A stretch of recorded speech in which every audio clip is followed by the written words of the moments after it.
I called myself Benny because I admired Jack Benny so much. The show gets canceled. The Benny Hill Show faced mounting criticisms and controversies, particularly regarding its portrayal of women.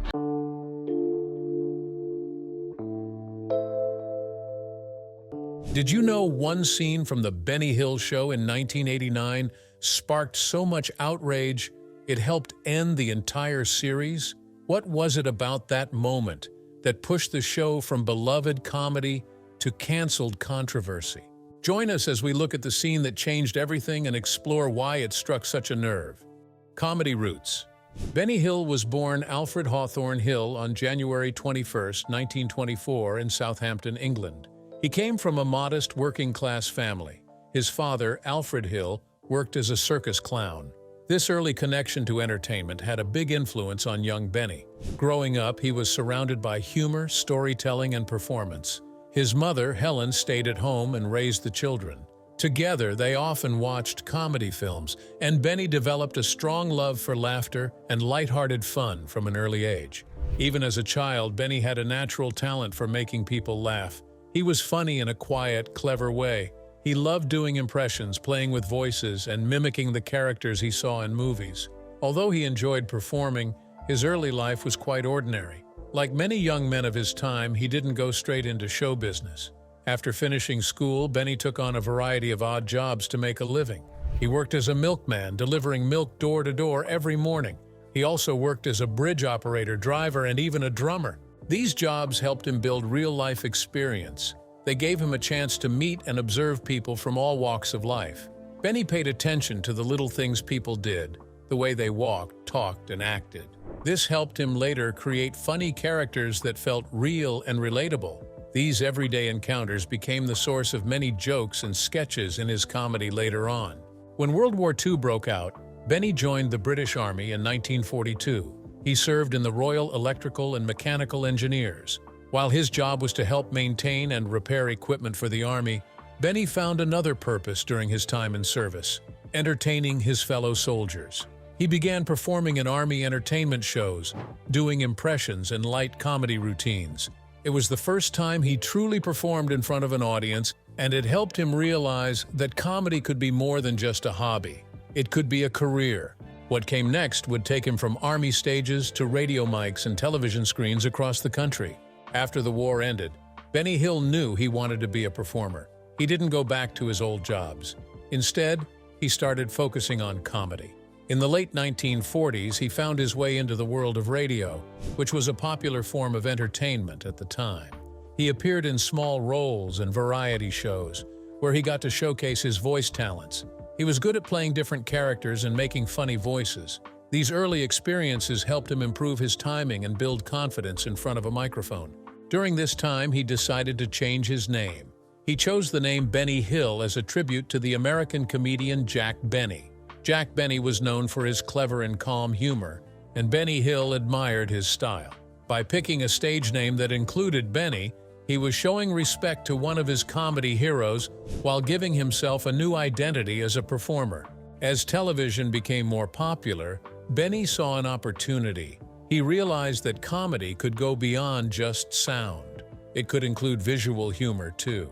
In 1950, he made his first television appearance on a variety show called Hi There.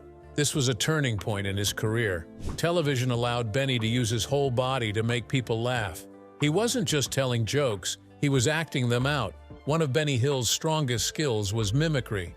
He could copy voices, accents, and facial expressions with ease.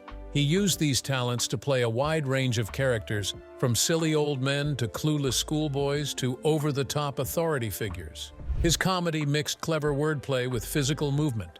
Sometimes the jokes came through what he said, but just as often they came from how he looked, moved, or reacted on screen. He was quickly becoming known for a fresh and funny style that combined quick wit with slapstick action. His performances stood out, and audiences started to take notice.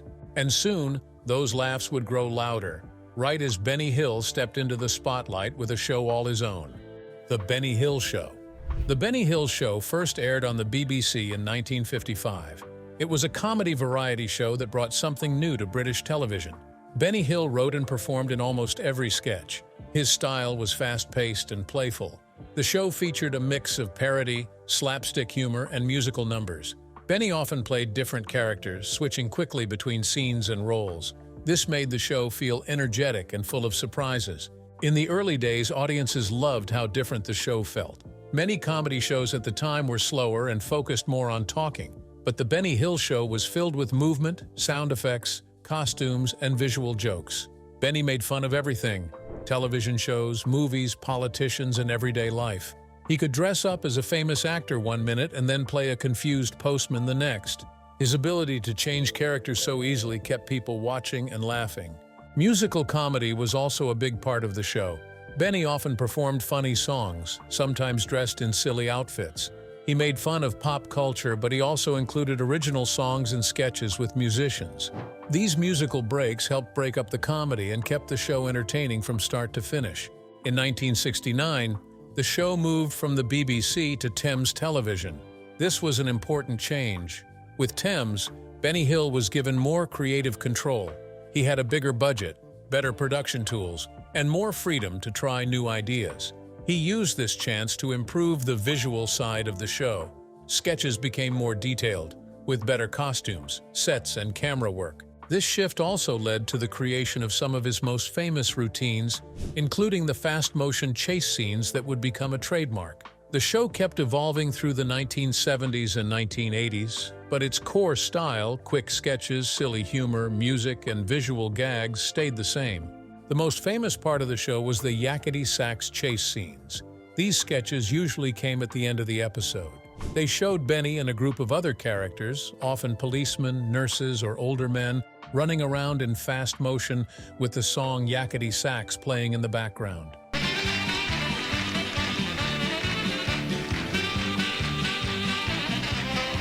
The camera would follow them through parks, hallways, or city streets as they went in and out of doors, got into trouble, or chased each other in circles. These scenes were silly, fast, and full of energy. Audiences loved them because they were simple and funny. The chase scenes also gave the show a unique ending that people remembered. Yakety Sax became one of the most recognizable comedy tunes in the world, and it helped give the show its fun and playful image. In the 1970s and 1980s, The Benny Hill Show was syndicated in many countries, including the United States and Australia. In the US, the show aired on local stations, often late at night. It quickly built a strong fan base. American viewers enjoyed the cheeky humor, the short sketches, and the fact that it felt different from American sitcoms. In Australia, the show became one of the most popular imports on television. The simple, slapstick style worked just as well there as it did in the UK. Benny Hill even received a special honor. In 1972, he was nominated for an Emmy Award for Outstanding Variety Series. That kind of recognition showed how far his comedy had reached. He had become a global figure in comedy. His face was known across continents, and his style had made a mark on television history. Though his comedy was often called lowbrow, it connected with millions of people. The mix of harmless mischief, clever timing, and physical comedy gave the show a lasting charm. Next up, we'll look at why that same style that made him famous would later spark debate and controversy, so stick around. Rising criticism. By the late 1970s and into the 1980s, The Benny Hill Show was still very popular, but the kind of humor it used started to become a problem for many people. At first, Benny Hill's comedy was seen as lighthearted and silly, but as times changed, more people began to question the way women were shown on the show and how the jokes were often based on sexual innuendo. Most episodes featured attractive young women in short skirts or revealing outfits. They were usually shown chasing Benny or being chased by him in silly situations. While it was meant to be playful, it began to feel outdated and offensive to some viewers. The women in these sketches were often treated as background characters, only there to look good or react to Benny's behavior.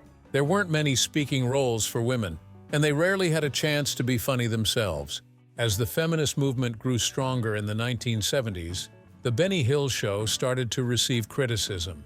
Feminists pointed out that the show used women more like decorations than real people. In one article published in the feminist magazine Spare Rib, critics said the show reinforced tired stereotypes and taught viewers to laugh at women rather than with them. Others argued that the constant use of jokes about women's bodies made the humor feel cheap and even harmful. At the same time, comedy on British TV was starting to change. Shows like Monty Python's Flying Circus used surreal and intellectual humor. It didn't rely on the same kinds of jokes as Benny Hill's show. Not the 9 o'clock news took a sharp, satirical look at politics and current events, using clever writing and bold ideas. These shows pushed boundaries in different ways, but they were seen as more modern, smarter, and more socially aware. Compared to these new comedies, The Benny Hill Show began to look stuck in the past. The slapstick, the chase scenes, and the way women were used all started to feel like a joke that had gone on too long. Some younger viewers thought the show was out of touch with the real world. Even people who used to enjoy it began to feel uncomfortable watching it. Benny Hill defended his show. He said the humor was meant to be harmless and fun. He often pointed out that he made fun of himself just as much as anyone else. He never thought the show was sexist or cruel, but the truth was more and more people disagreed with him. Television audiences were growing, and expectations were changing. Viewers wanted smarter, fairer, and more balanced entertainment. As the 1980s went on, criticism of The Benny Hill Show continued to grow. TV critics, comedians, and even members of the public started to call for the show to either update its content or come to an end. The format had barely changed in years, and many believed that Benny Hill was repeating the same types of sketches over and over. Up next, we'll take a look at how all this led to the final years of The Benny Hill Show, and what happened when the laughter finally stopped. Stay tuned. The scene that changed everything. By 1989, The Benny Hill Show had been on television for more than 30 years. Benny Hill was still doing what had made him famous: slapstick chases, cheeky jokes, and women in skimpy outfits. But the world had changed, and TV audiences were no longer as willing to laugh at the same jokes. Then came one sketch that really pushed things too far. A sketch that would mark the beginning of the end.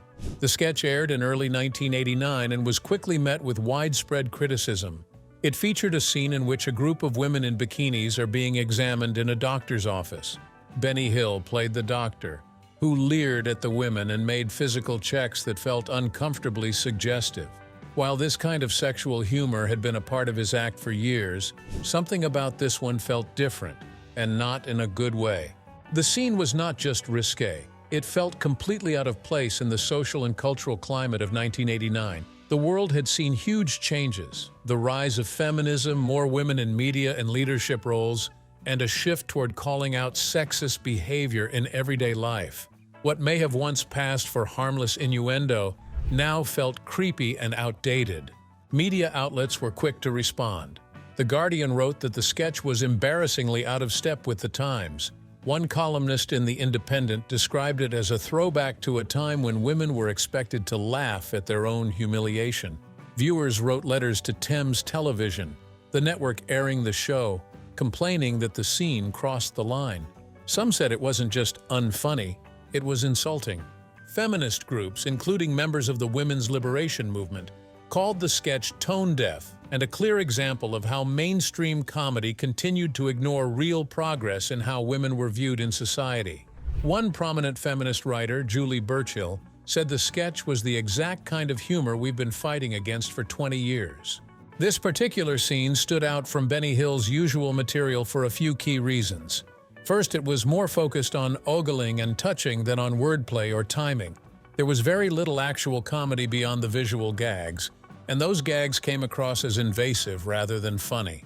Second, it felt especially awkward because Benny Hill himself was older by then, nearly 65 years old, and was still playing the same roles he had done in the 1960s and 70s. To many viewers, it looked strange and uncomfortable rather than playful and silly. Most importantly, the sketch felt completely disconnected from the mood of the late 1980s. British comedy had evolved. Newer shows like French and Saunders, Blackadder, and The Young Ones were offering bold, clever humor that pushed social boundaries in different, more modern ways. Compared to them, The Benny Hill Show felt like a relic of a forgotten time. Thames Television noticed the shift.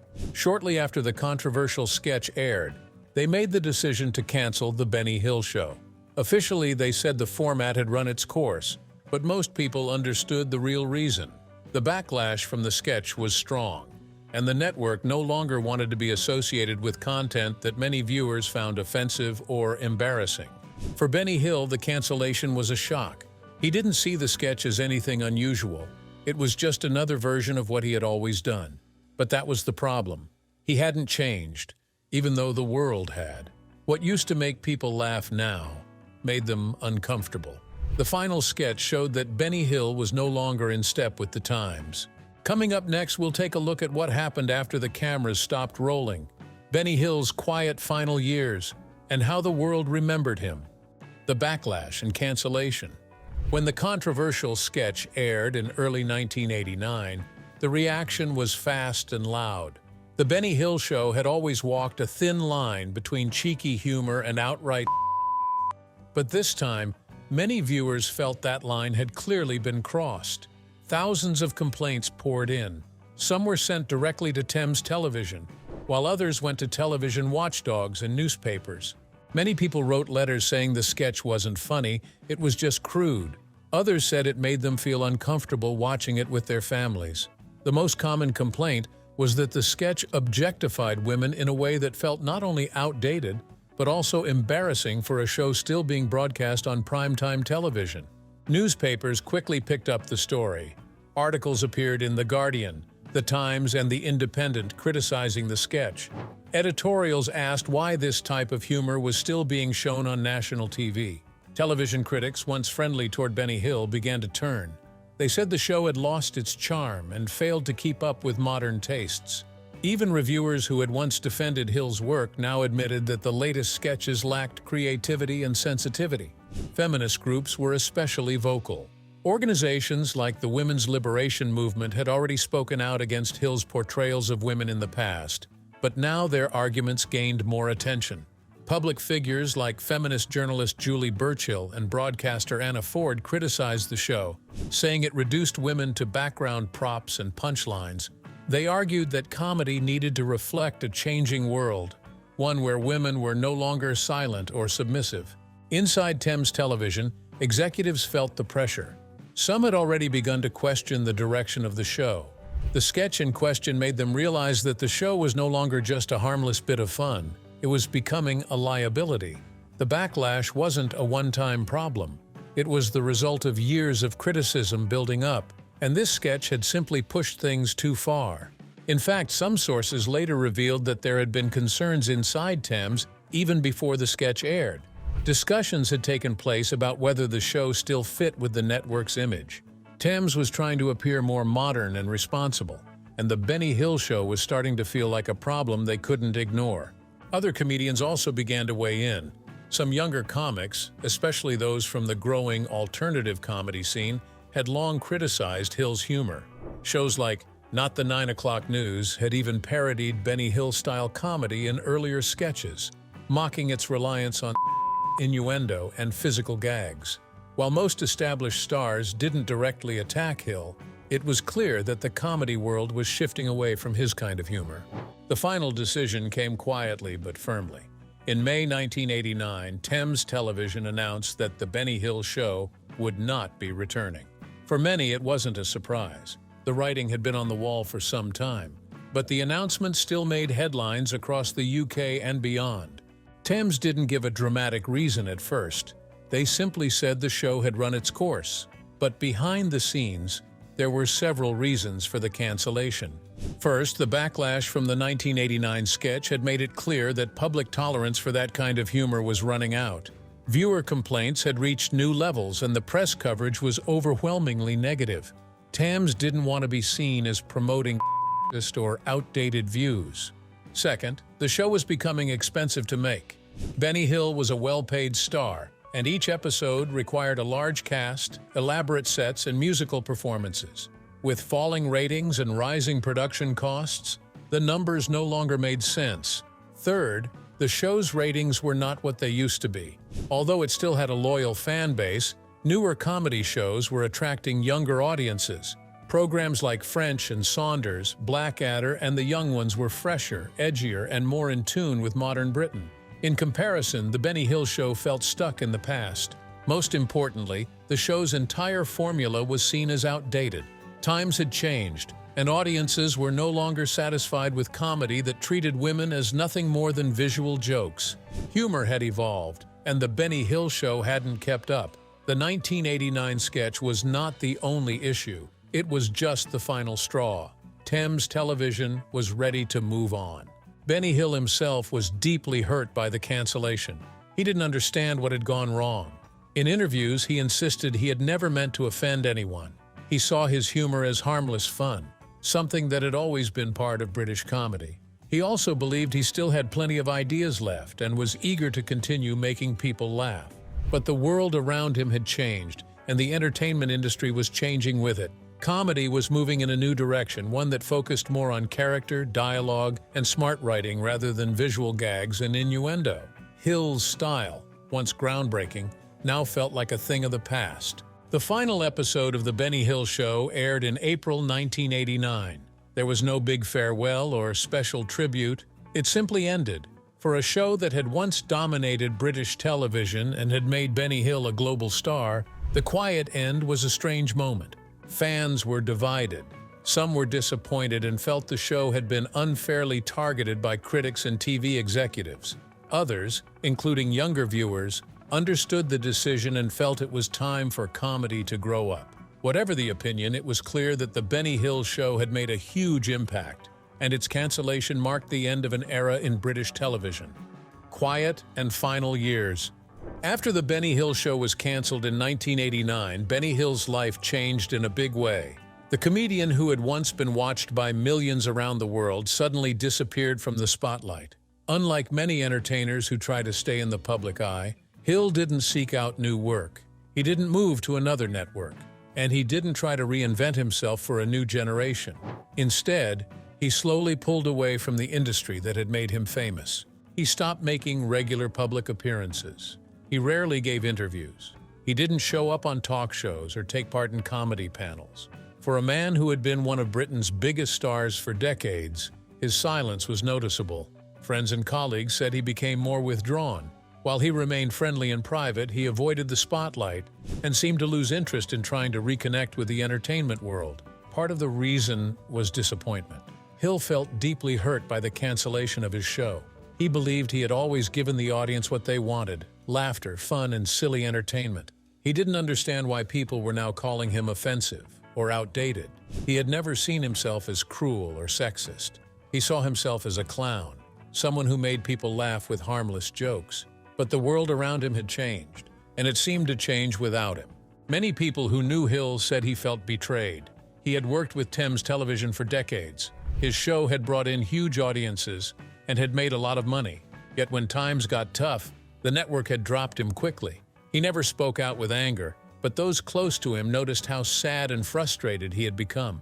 He often said that the cancellation felt like the end of something important, not just a show, but a part of himself. Despite being offered chances to return to television, Hill turned them down. Some networks in the US and even overseas expressed interest in a possible comeback or special, but Hill wasn't eager to jump back in. Some said he was afraid of more backlash. Others believed he just didn't see the point anymore. He had spent his whole life entertaining, and now it felt like no one wanted that kind of entertainment anymore. In these final years, Benny Hill lived alone in a modest flat in Teddington, close to where his show had once been filmed. He didn't drive and often walked or took the bus. He still enjoyed small things, going to the shops, chatting with neighbors, and watching old comedy shows on television. But for the most part, he kept to himself. He never married, and while he had close friends over the years, his later life was mostly solitary. There were no parties, no big travel plans, and no retirement tour. Just quiet days and memories of a time when the world laughed at his jokes. As Hill entered the early 1990s, his health began to decline. He had always struggled with his weight and had a known heart condition. Doctors told him he needed surgery to deal with serious heart issues, including blocked arteries. But Hill refused the operation. He was afraid of going under anesthesia, and he didn't want to deal with the risks. Some believe he simply didn't care anymore. Others said he was afraid that surgery would leave him unable to work again, even if he wanted to. His health problems worsened. He started having more trouble walking, and neighbors noticed he looked tired and weak. Still, Hill didn't complain or ask for help. He kept to himself and avoided speaking publicly about how he was feeling. In April 1992, Benny Hill was found dead in his flat. He had passed away days earlier, alone in his chair, in front of the television. The cause of death was heart failure. He was 68 years old. His death came as a shock to many, even though he had been out of the spotlight for several years. Tributes poured in from around the world. Fellow comedians, fans, and entertainers remembered him as a unique talent who had brought joy to millions. British television ran retrospectives of his work, and international broadcasters aired reruns of The Benny Hill Show in his honor. But some reactions were more mixed. By 1992, the debate over Hill's legacy had already begun. Some people called him a comic genius. Others felt his humor had not aged well. Still, no one could deny the impact he had made. He had been one of Britain's biggest exports, his face known in countries where few British comedians had ever reached. In the end, Benny Hill died much like he had lived in his final years, quietly, privately, and without fuss. But his legacy continued, and people kept talking about his work long after he was gone. Next, we'll break down how Benny Hill's comedy has aged, what still works today, and what hasn't stood the test of time. So stick around. If you enjoyed this video, don't forget to like, subscribe, and hit that bell so you don't miss what's coming next.